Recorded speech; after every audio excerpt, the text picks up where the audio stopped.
जब जब हो ये धर्म के हानि, जब जब हो ये धर्म के,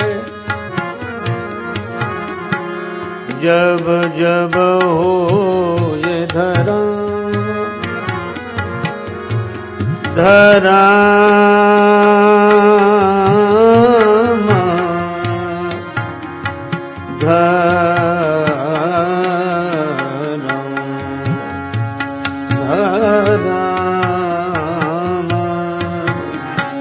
जब जब हो ये धर्म,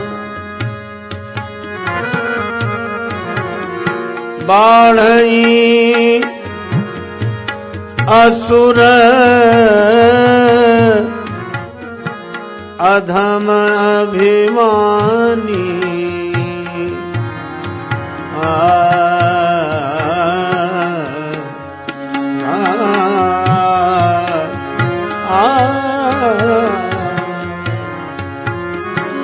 करही अनीति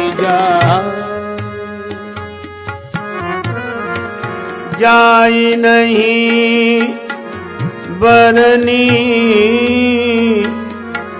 सीधही विप्र धैनु सुर धरनी,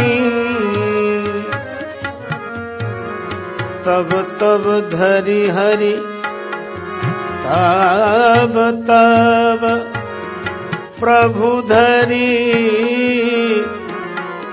विविध शरीरा, हरहि कृपा निधि सज्जन पीरा, हरहि कृपा निधि सज्जन,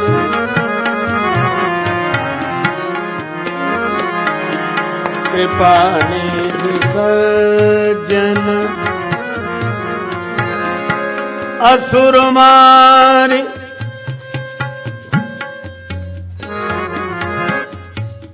असुर मारि थापई, सुरन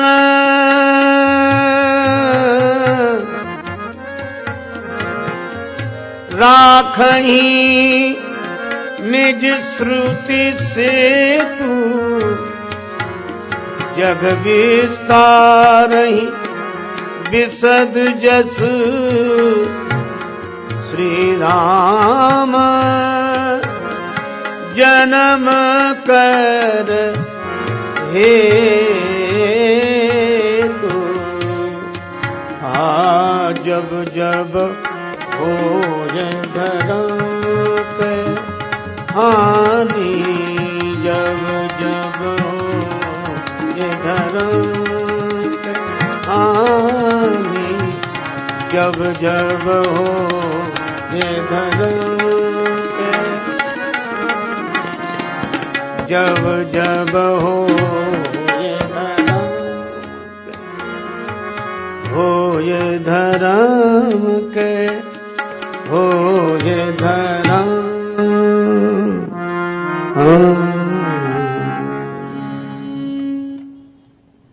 संत शेखर कलि पावनावतार श्री सीताराम चरणाम्बुज चंचरीक श्रीमद गोस्वामी तुलसीदास जी महाराज भगवान के अवतरण का हेतु बताते हुए यह पावन पंक्तियां अपनी कालजयी कृति श्री रामचरितमानस में प्रस्तुत करते हैं।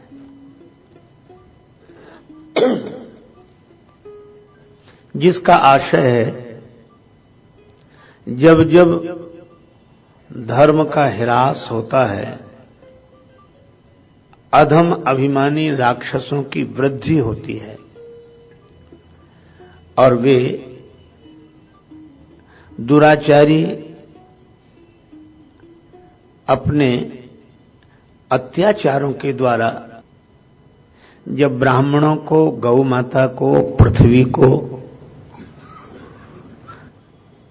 दुखी करते हैं, तब तब भगवान विविध रूपों में अवतार लेकर कृपा सिंधु श्री हरि सज्जनों की पीड़ा का निवारण करते हैं। राक्षसों का अंत करके, देवताओं की स्थापना करके, वेद परंपरा का जो सेतु है, जो साधक को संसार सिंधु में डूबने से बचाता है, भगवान उस सेतु का संरक्षण करते हैं और उनके इस पावन कृत्य का, स्वयं का जगत में विस्तार होता है। यह भगवान के जन्म का हेतु है, क्योंकि उस स्वयं का गायन श्रवण करके लोग सहज ही भव सिंधु से पार होते हैं। धर्म की हानि, जैसे सर्वत्र यह बात कही गई है, स्वधर्मे निधनम श्रेयो परधर्मा भयावह। भगवान श्री कृष्ण का वचन है। स्वधर्म, तो धर्म से यहां आशय है कि यदि हम मानव हैं तो मानवता हमारा धर्म है, और कोई आकृति से मानव हो और प्रकृति से दानव हो जाए तो वह धर्म से भ्रष्ट हो गया। ब्राह्मण है तो ब्राह्मणत्व धर्म है, क्षत्रिय है तो क्षत्रियत्व धर्म है। हम जो हैं, यदि हम गुरु हैं तो गुरु का भी धर्म है, शिष्य हैं तो शिष्य का भी धर्म है, माता पिता हैं तो माता पिता का भी धर्म है, संतान है तो संतान का भी धर्म है।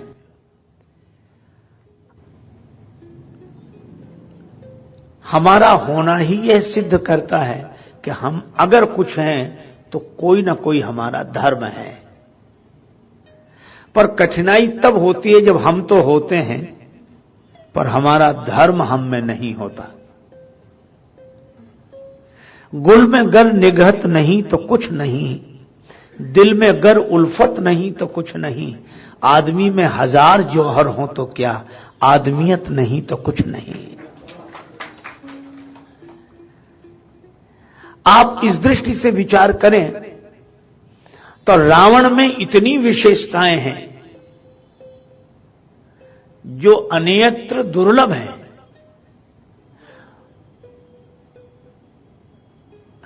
एक सज्जन व्यंग में कह रहे थे, वे किसी की कार में बैठकर यात्रा कर रहे थे। कार पुरानी थी, तो जिन्होंने वह कार उनकी सेवा में भेजी थी, उन्होंने उनसे फोन करके पूछा कि जो कार भिजवाई है कैसी है, कोई आपको असुविधा तो नहीं? तो उन्होंने कहा क्या कहना, तुम्हारी कार बहुत अच्छी है, इसमें हॉर्न छोड़कर सब कुछ बजता है।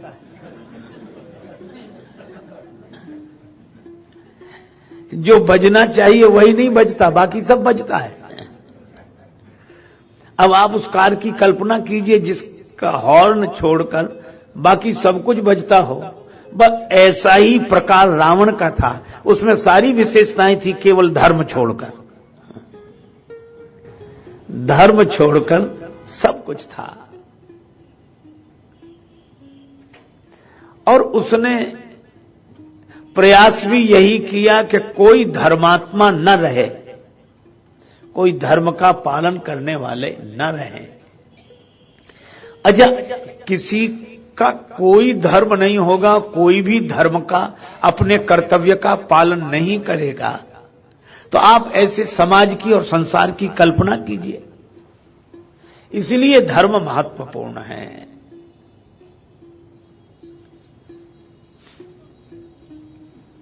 तब भगवान ने आश्वासन दिया पृथ्वी माता को, ऋषि मुनियों को, चिंता मत करो, मैं मनुष्य रूप में अवतार लूंगा। अब इस कथा की गंभीरता पर भी हम थोड़ा विचार करें। रावण ने अपनी मृत्यु मांगी मानव के द्वारा,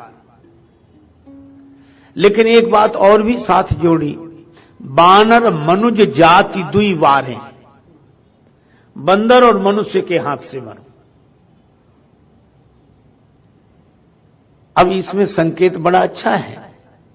रावण कहता है कि मैं मनुष्य के हाथ से मरूं। एक दिन मैंने और भी कहा था, फिर याद दिला रहा हूं।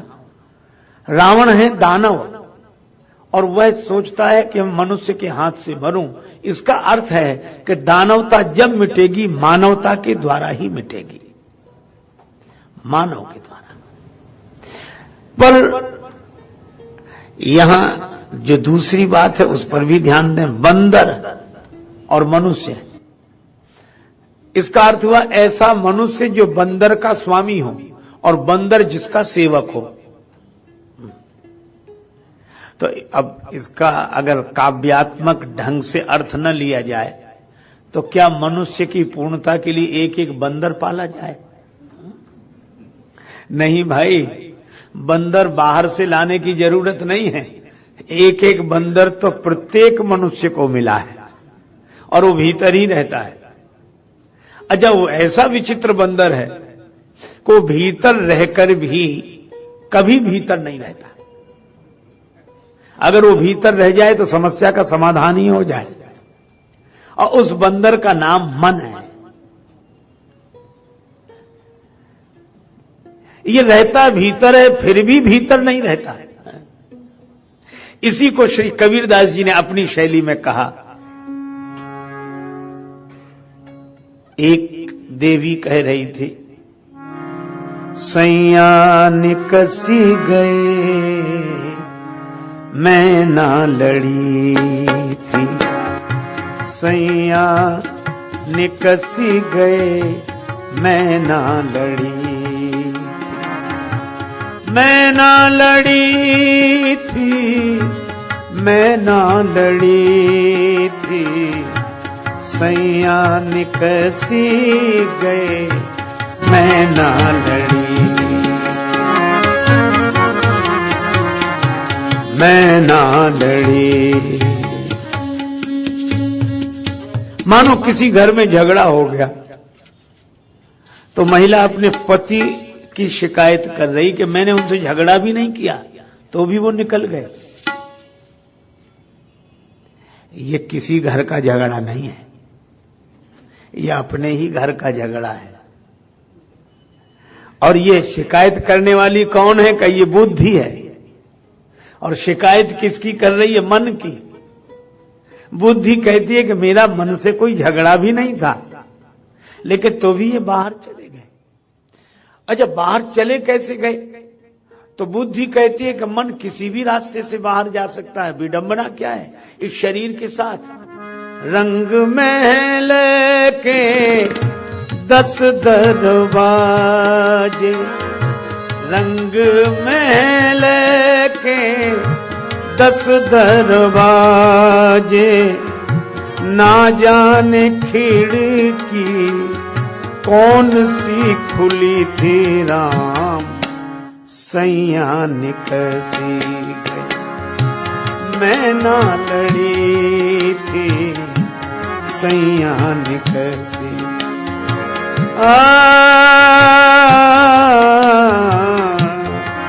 ओ सैया निकसी मैं ना लड़ी थी, सैया निकसी। 10 दरवाजे, और सचमुच शरीर के ही तो 10 दरवाजे हैं। गीता में कहा 9 द्वारे पूरे देहि, 9 द्वार हैं, लेकिन 10वां द्वार है वो बंद है, ब्रह्मरंध्र। ये VIP गेट है। हर एक के लिए नहीं खुलता, किसी किसी के लिए खुलता है और किसी विशेष मौके पर खुलता है। अब ये आंख भी दरवाजा है, कान भी दरवाजा है, नासिका भी दरवाजा है। रसना स्वाद में ले जाती है, श्रवण शब्द में ले जाता है, नेत्र रूप में ले जाता है। अब इतने तो दरवाजे हैं। बुद्धि कहती है मन को बाहर रहने के इतने मार्ग हैं, न जाने कौन सी खिड़की खुली थी, सैया निकसी गए मैं ना लड़ी थी। बड़ा सुंदर पद है। अंत में कबीर जी ने कहा, कहत कबीर सुनो मोरी सजनी, और ऐसे ब्याहे से तो मैं कुंवारी भली थी, कि ऐसे मन से हमारा नाता न जुड़ता तो ही ठीक था। अच्छा, बुद्धि बराबर देखती है कि मन घर में ही नहीं रहता, तो यही तो एक बंदर है जो भीतर होते हुए भी कभी भीतर नहीं रहता, बाहर दिखता नहीं है और भीतर रहता नहीं है। अच्छा, कबीरदास जी ने एक दिन और एक सत्संग किया, उसकी भी बात सुन लो। कबीरदास जी तो संत हैं, अब संतों की बात तो संत ही जाने। तो लोग आए कि महाराज कुछ सत्संग करो, तो कबीरदास जी बोले, एक अचंभा हमने देखा बंदर दूहे गाय। एक अचंभा हमने देखा बंदर दूहे गाय, और दूध दूध तो सब पी लेवे, घी वो बनारस जाए। और कहा कि हो गया सत्संग, जाओ। कहा कि महाराज कुछ समझ में नहीं आया। कबीरदास जी बोले, अटपट ज्ञान कबीर का झटपट लखा न जाए, और जो या को झटपट लखे तो सब खटपट मिट जाए। कबीरदास जी कहना क्या चाहते हैं? बंदर गाय दोह रहा है और यही जीवन का सत्य है, पर संत की वाणी है, अटपटी वाणी है। गौ नाम इंद्रियों का है, गो गोचर, गो नाम इंद्रियों का, और इन्हीं इंद्रियों के सहारे मन बाहर जाता है। तो जिनके सहारे मन जाए उन इंद्रियों को कहते हो गो, इसीलिए तो अंग्रेजी में कहते हो गो, जाओ। तो ये गो नाम इंद्रियों का है। अच्छा, इनको दोहन कौन कर रहा है? बंदर, मन इन इंद्रियों का दोहन कर रहा है, इनकी शक्ति दोह रहा है। आंख कहती है कि अब हम देखते देखते बहुत पुराने पड़ गए, अब हम नहीं देख सकते। मन कहता है तुम थक गए होगे, हम थोड़े ही थके। तो आंख बोली अब नहीं दिखता, क्या करें? कि चश्मा लगाओ पर देखो। अच्छा, चश्मा भी लगा लिया, अब देखते देखते थक गए, अब आराम करें, थोड़ी देर और देखो, थोड़ी देर और देखो। कान कहता कब तक सुने, मन कहता तुम थके होगे, हम नहीं थके। रसना स्वाद लेते लेते थक जाए, मन कभी तृप्त नहीं होता। इन सब इंद्रियों की शक्ति का दोहन तो यही कर रहा है।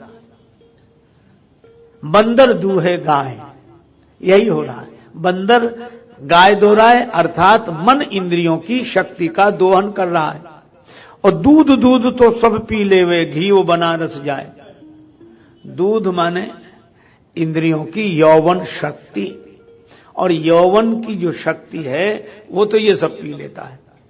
अब घी वो बनारस जाए मतलब बिना दूध का घी, अर्थात बिना शक्ति का जीवन। बिना शक्ति का जीवन बुढ़ापा, जवानी तो गई, अब बुढ़ापा बचा, तो घी वो बनारस जाए। बुढ़ापे में सोचते चलो काशी में मरेंगे, मुक्ति मिलेगी, चलो वहीं चलें। ये कबीरदास जी कहते हैं। तो ये मन ही बंदर है। अब यह कबीरदास जी के सत्संग को श्री तुलसीदास जी की वाणी से जोड़िए, क्योंकि सबे सयाने एक मत, शैली अलग अलग है पर संतों का अनुभव एक ही है। तो रावण कहता है कि मैं उस मनुष्य के हाथ से मरूं जिसके साथ बंदर हो और जो बंदर का स्वामी हो।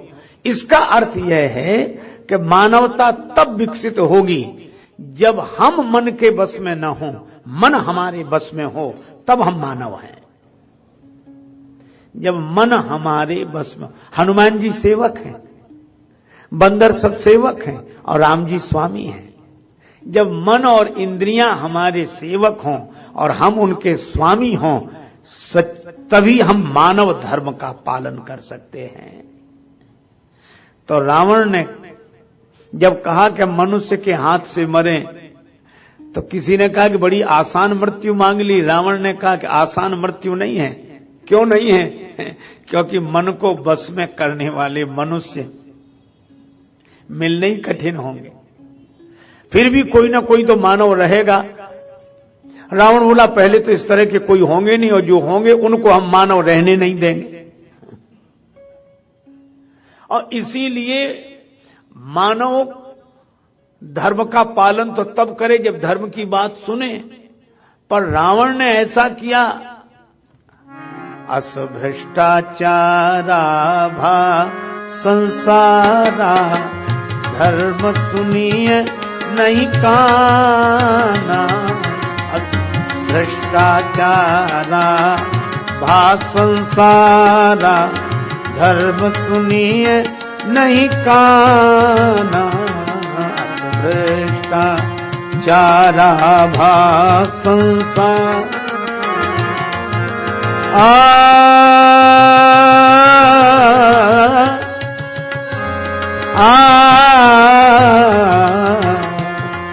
अस भ्रष्टाचारा भा संसारा, धर्म सुनिए नहीं काना। अस भ्रष्टाचारा भा संसार, भा संसार, भा संसार। अब ऐसा भ्रष्टाचार हुआ। अच्छा देखो, मैं आपसे एक निवेदन करूं। आज सब लोग इस चेष्टा में हैं कि व्यक्ति को बदलो। लोग कहते आदमी को बदलो, आदमी को बदलो, और इसीलिए आदमी आदमी के पीछे पड़ा है बदलने के लिए। पर दूसरे को ही सब बदलना चाहते हैं, अपने पर तो ध्यान ही नहीं जाता, दूसरे को ही बदलना चाहते हैं। पर मैं आपको एक बात कहूं कि जैसे आप किसी से कहिए कि थोड़ा कांपने लगो, और वो कहेगा कि हम का कोशिश करो, कोशिश करो, तो हो सकता आप सिखाएं तो थोड़ा कांपने लगे, लेकिन कब तक कांपेगा? फिर बंद कर देगा, फिर आप अरे कांपो, तो उसका कंपन स्वाभाविक नहीं होगा। आप कहोगे, याद दिलाओगे तो कांपने लगेगा, फिर बंद हो जाएगा, फिर कांपेगा, फिर बंद हो जाएगा। और दूसरे तरह से सोचें कि जिस आदमी को आप बार बार कांपने की याद दिलाते हो तो थोड़ी देर कांपता है, फिर रुक जाता है, फिर याद दिलाते हो, फिर कांपने लगता है, फिर। अच्छा, अब आप ऐसे सोचो कि जनवरी की सर्दी आ जाए और कोई इंतजाम ना हो, सिखाना पड़ेगा कि आदमी अपने आप कांपने लगेगा, फिर कांपने की याद दिलाने पड़ेगी कि कांपो, वह तो अपने आप कांपेगा। बल्कि आप रोकोगे कि मत कांपो, कहते कोई हमारे हाथ में कि हम ना कांपें। तो अब आप, एक तो है सिखाया हुआ कंपन, और एक है मौसम की सर्दी के कारण उत्पन्न हुआ कंपन। तो जो उत्पन्न हुआ कंपन है वो स्वाभाविक है, और ये सिखाया हुआ है। तो मुझे तो ये लगता है कि कांपना तब तक सिखाया जाता है जब तक जनवरी का महीना ना आ जाए, और महीना आ जाए तो आदमी अपने आप कांपने लगता है। पर सिखाया हुआ कंपन स्वाभाविक नहीं होता। आज आदमी को सिखाना पड़ता है कि धर्म का पालन करो, थोड़ी देर करता फिर भूल, अरे फिर भूल गए, तो फिर धर्म का पालन करने लगता है। तो ये ठीक है, यह भी ठीक है, लेकिन यह स्वाभाविक नहीं है। और मैं कहता हूं कि जनवरी में जैसे आदमी अपने आप कांपने लगता है, आप व्यक्ति को मत बदलिए, व्यक्ति को मत सिखाइए, वातावरण ऐसा बना दीजिए कि धर्म का पालन आदमी अपने आप करने लगे, वातावरण का निर्माण कीजिए। रावण क्या एक एक आदमी को बदलने गया? वातावरण बदल दिया। वातावरण बदला कैसे? यज्ञ बंद करा दिए, जहां सुने मख की बात, यज्ञ की बात, स्वयं जाके नष्ट कर दे। यज्ञ कराने वालों को न रहने दिया, यज्ञ वातावरण ही परिवर्तित कर दिया। अब ऐसी स्थिति में कौन मानव का आचरण करे? दुखी सब हैं, लेकिन मजबूरी सबकी है। अच्छा, जनवरी की सर्दी आए तो दुबले पतले आदमी को लगती है, लेकिन भले ही कम लगे पहलवान को भी लगती है कि नहीं? असर उस पर भी पड़ता, थोड़ा बहुत हुआ भी। तो रावण ने ऐसा अधर्म का वातावरण बना दिया कि बड़े बड़े धर्मात्मा भी अपनी जगह से थोड़े बहुत तो हिल नहीं लगे।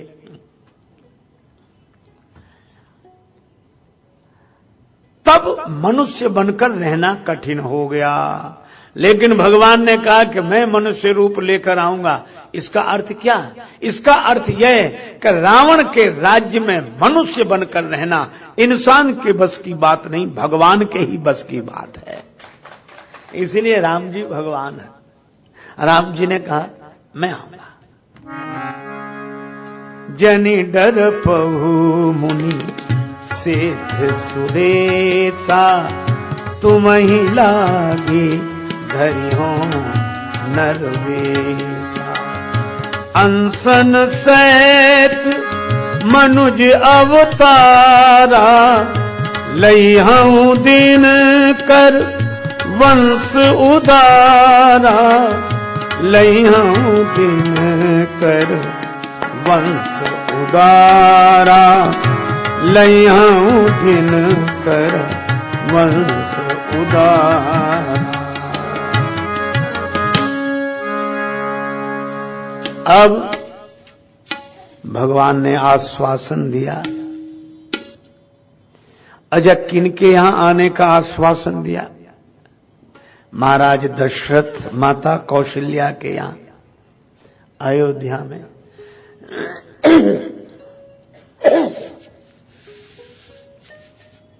देखो भाई, यही दशरथ जी, कौशल्या जी पूर्व जन्म के महाराज मनु और शत्रुपा हैं। भवन में रहते रहते चौथापन हो गया तो बड़ा दुख लगा इन्हें। होय न हृदय विराग, होय न विषय विराग, भवन बसतभा चौथपन। हृदय बहुत दुख लाग, जन्म गयऊ हरि भगति बिन। छूट, विराग माने छूट नहीं रहा है, मन से छूट नहीं रहा है। अगर न छूटे तो कठिनाई क्या है? कठिनाई है क्या? छुड़ा लिया जाएगा, और छुड़ा लिया जाए और मन से न छूटे तो कितनी मुश्किल। हमसे वो छुड़ा लिया जाए जिसे हम मन से न छोड़ पाए। तो सही बात तो यह है कि मौत, अच्छा देखो, मृत्यु और मुक्ति, मृत्यु और मुक्ति में एक ही अंतर है। क्या? तन का छूट जाना मृत्यु है और मन का छूट जाना मुक्ति है। मन में राग न रहे तो हम मुक्त हैं, मन में राग न रहे तो हम मुक्त हैं। तन से अलग हो जाना त्याग है। प्राणी पदार्थ से तन से अलग हो जाना त्याग है, मन से असंग हो जाना वैराग्य है। अच्छा, एक बोलचाल की भाषा में हम लोग ऐसे समझ सकते हैं, बर्खास्त होने से इस्तीफा दे देना अच्छा है कि नहीं? इज्जत बनी रहेगी। तो मौत कान पकड़ के तमाचा लगाकर हमें इस सब से बर्खास्त करे, इससे इस्तीफा दे देना अच्छा है। इस्तीफा दे देने का नाम ही वैराग्य है। अच्छा, हम मन से पहले ही छोड़ दें तो मौत हमसे छुड़ाएगी क्या? तो महाराज मनु को लगा, होय न विषय विराग, भवन बसत भा चौथपन। चौथेपन में उनको लगा जन्म गयऊ हरि भगति बिनु। अच्छा देखो, पूर्व जन्म में प्रताप भानु सबको जीत लेना चाहता था, रावण बना तो उसने वही किया। जन्म कैसे संस्कारों के साथ आदमी यात्रा करता है। अच्छा, मनु जी में और दशरथ जी में भी यही साम्य है। क्या? महाराज मनु भी चौथेपन में गए, क्या पाने? भक्ति पाने। जन्म गए हरि भगति बिनु, और घर छोड़कर भक्ति को पाने के लिए गए। तो महाराज मनु चौथेपन में भक्ति को पाने के लिए संतों के पास गए, और दशरथ जी चौथेपन में भगवान को पाने के लिए सदगुरु के पास गए। महाराज मनु चौथेपन में, और ये हमारे यहां ये बड़ी सार्थक बात कही, चौथेपन में।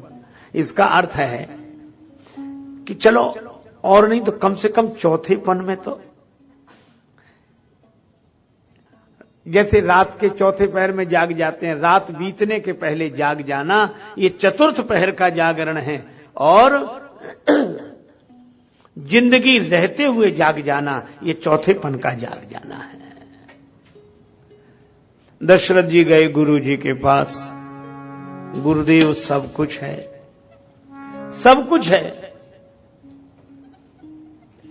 सब कुछ मिला है, पर जिससे मिलने के लिए यह जीवन मिला है वह नहीं मिला है। जिससे मिलने के लिए यह जीवन मिला है वह नहीं मिला है। भांति भांति भोग मिले, अंग हु अरोग मिले, सुख के संयोग मिले, जीवन की बाटी में धन अरु धाम मिले, स्वयं अरु नाम मिले, राम ना मिले तो सब काम मिले माटी में। यह दुख कभी कभी किसी किसी सौभाग्यशाली को होता है। भगवान नहीं मिले तो गए कहां? गुरु गृह तुरत गए महिपाला, चरण लागे करि विनय विशाला।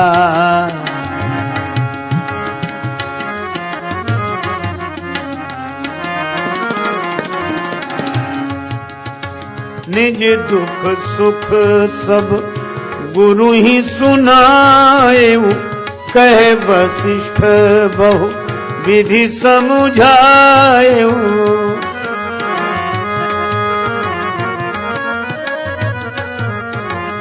धरहु धीर होई है सुत चारी, त्रिभुवन विदित भगत भयहारी।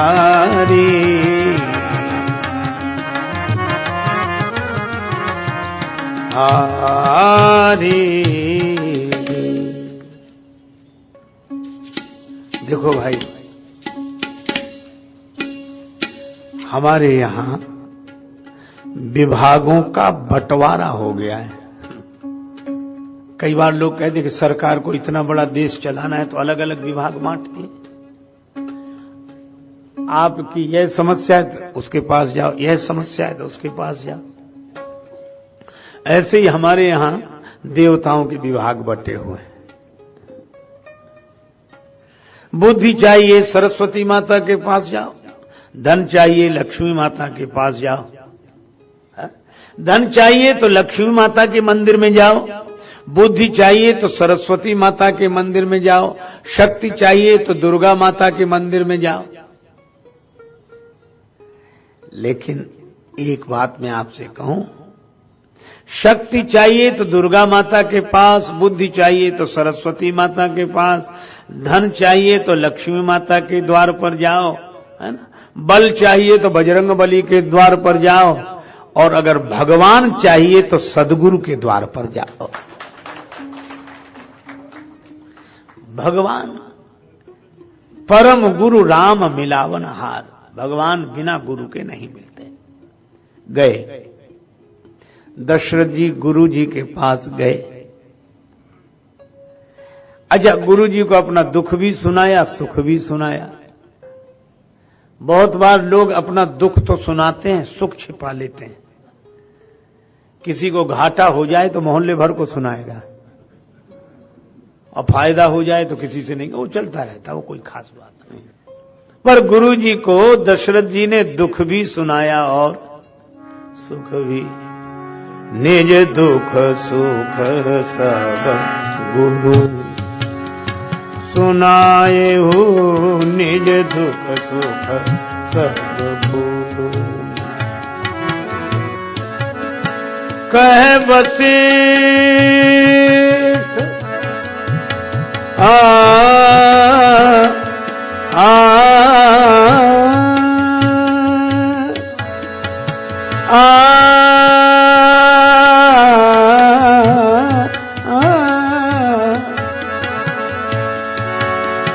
कह वशिष्ठ बहुविध समुझाए हूँ,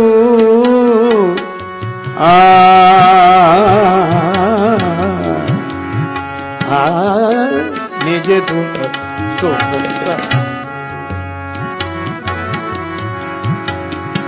निज दुख सुख, निज दुख सुख सब गुरु सुनाए वो, निज दुख सुख सब गुरु।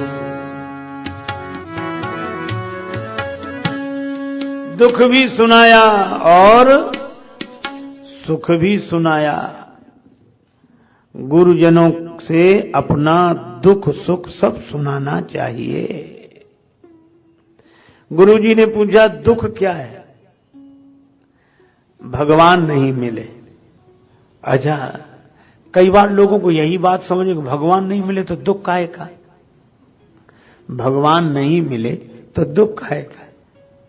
ये सोए हुए लोग हैं, मूर्छा में हैं। सही बात यह है कि हम जिसे पाने के लिए आए वही न मिले और सब चीज मिले, तो जीवन का प्रयोजन क्या फिर? और आज भी गया व्यर्थ के कार्यों में दिन, बोलो तो ऐसे जीवन का कौन प्रयोजन?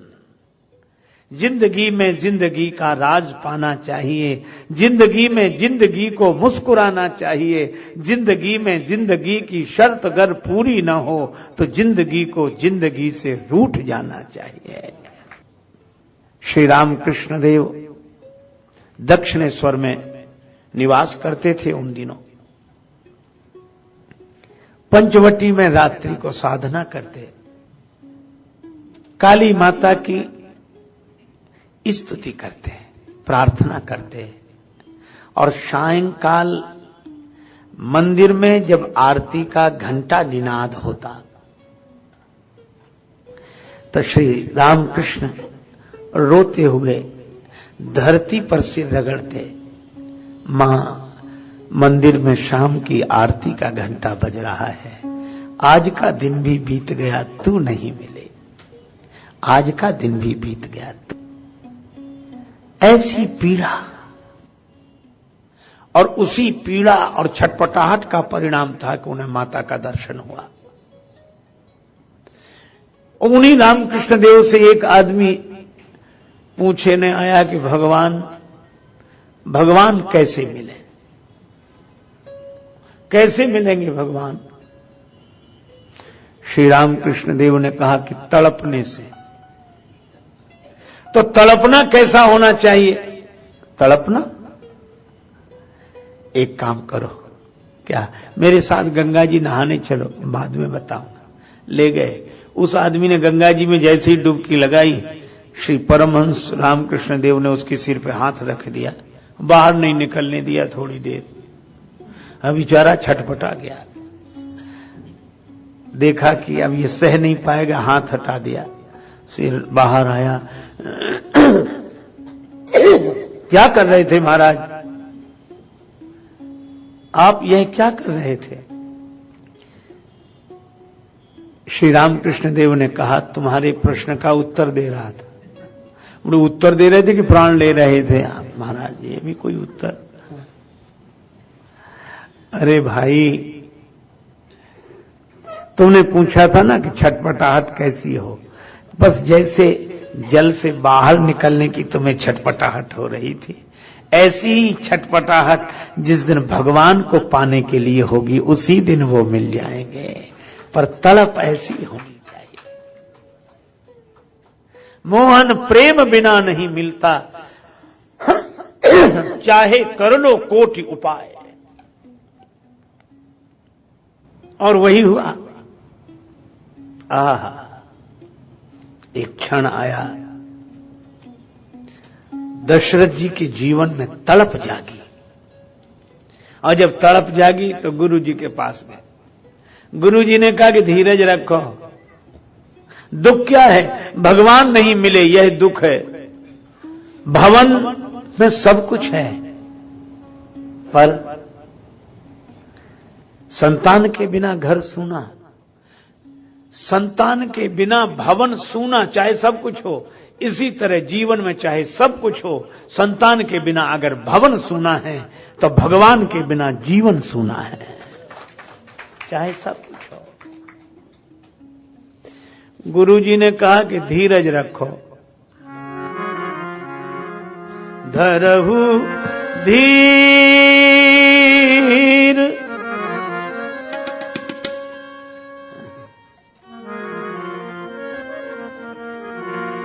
आ आ आ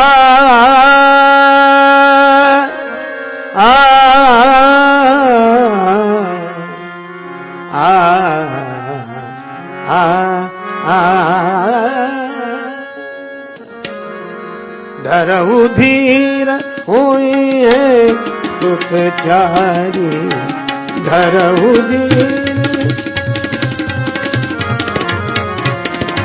धरहु धीर, धरहु धीर, धीर धीर, धरहु धीर,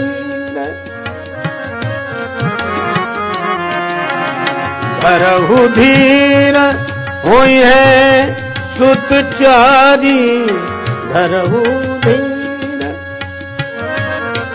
धरहु धीर, धरहु धीर, धरहु धीर।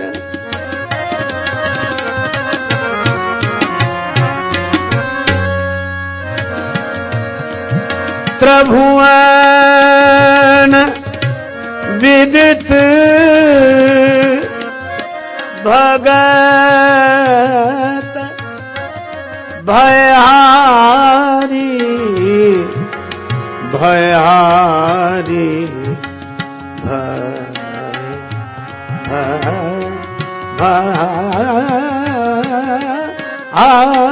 धरहु धीर,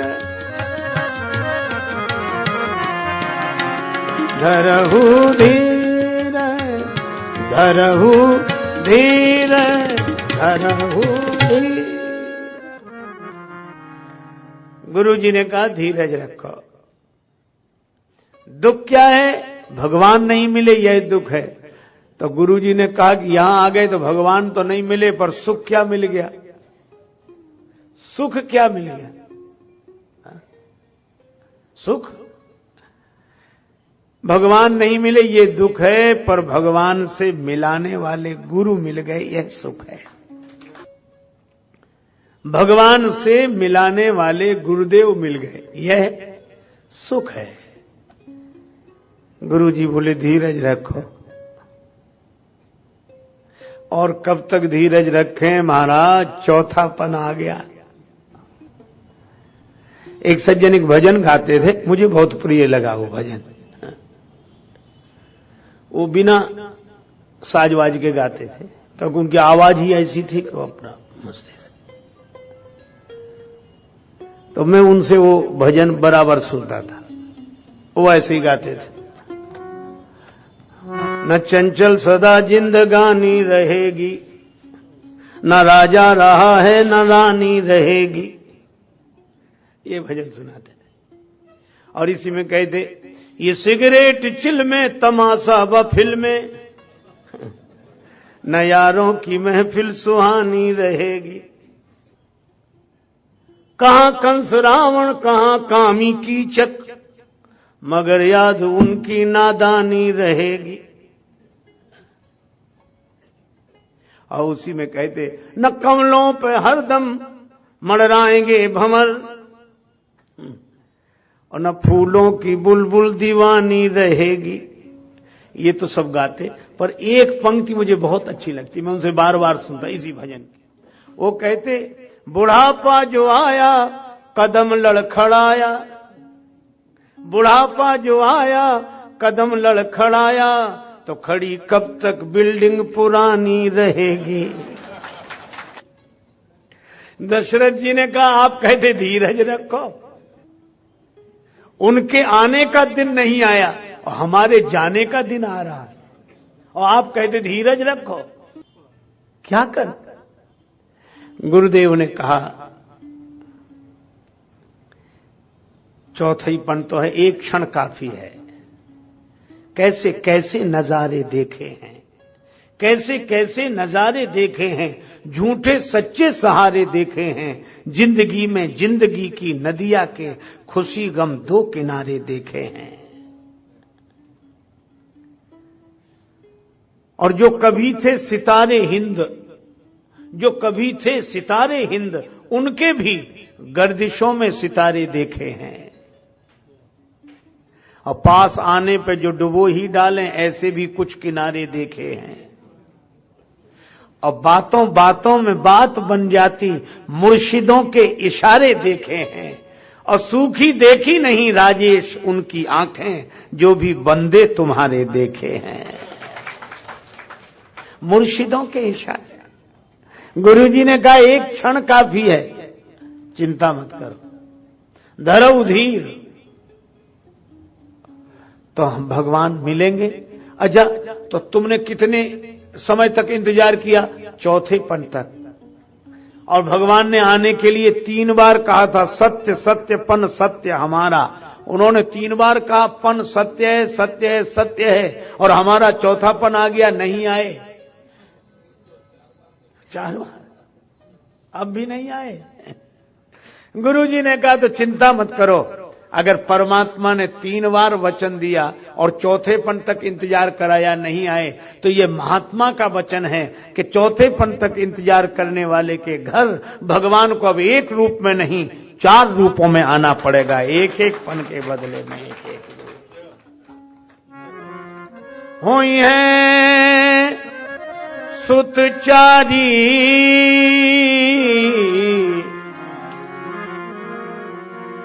चारी चारी चारी।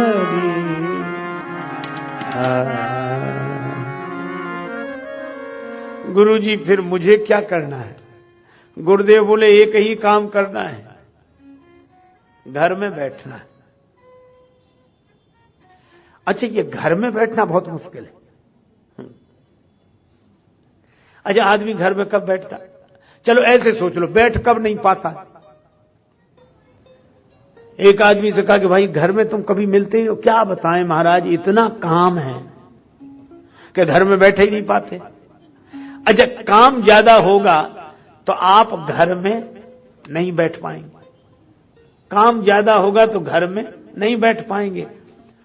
बस ये व्यवहारिक सत्य है, और ये व्यवहारिक घर की बात कह रहे हैं। लेकिन काम ज्यादा होगा तो आप घर में नहीं बैठ पाएंगे, और कामनाएं ज्यादा होंगी तो भी आप अपने घट में नहीं बैठ पाएंगे। काम घर से बाहर ले जाता है और कामनाएं घट से बाहर ले जाती हैं। गुरुजी ने कहा राम जी को पाना चाहते हो तो जहां राम तहां काम नहीं, जहां काम नहीं राम। अब तुम बैठ जाओ, कहां? घट में बैठ जाओ, घर में बैठ जाओ। तो भगवान कहां हैं? गुरुजी बोले कहीं हो तुम्हें वहीं मिलेंगे, वहीं मिलेंगे, तुम्हारे घर में ही मिलेंगे। जो तो भगवान को हम ढूंढ रहे हैं। गुरुजी ने कहा तुम मत ढूंढो, भगवान तुम्हें ढूंढेंगे। जो उस सांवले को सदा ढूंढता है उसे एक दिन सांवला ढूंढता है, और जिसे ढूंढने का अमल पड़ चुका है वो उस ढूंढने में मजा ढूंढता है। और अरे दिल जिसे कुल जहां ढूंढता है वो तुझ में तू उसको कहां ढूंढता है। और न पूछो पतित बिंदु क्या ढूंढता है, पतित बंधु जी का पता ढूंढता है। और इसीलिए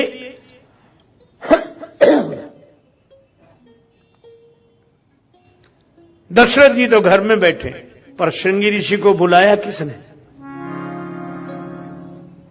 दशरथ जी ने नहीं। श्रृंगी ऋषि वशिष्ठ बुलावा, ऋषि वशिष्ठ बुलावा, श्रृंगी ऋषि वशिष्ठ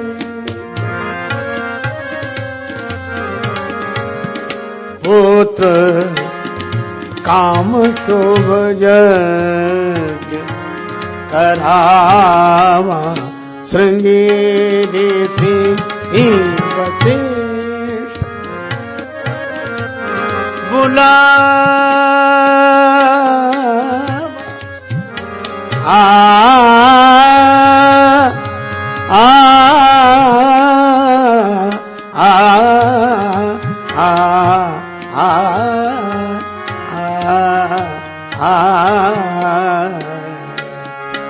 ऋषि वशिष्ठ पुत्र काम शुभ यज्ञ करावा, पुत्र काम शुभ यज्ञ करावा, श्रृंगी ऋषि। वशिष्ठ जी ने बुलाया श्रृंगी ऋषि को, यज्ञ हुआ। कथा से आप परिचित हैं। देखो किन परिस्थितियों में भगवान आते हैं इसका वर्णन हो रहा है। अधर्म बढ़े तो धर्म की स्थापना के लिए भगवान आते हैं। और किसके यहां आते हैं? जो गुरुदेव के यहां जाते हैं उनके यहां भगवान आते हैं। जो गुरुदेव के दर पर जाते हैं भगवान उनके घर पर आते हैं।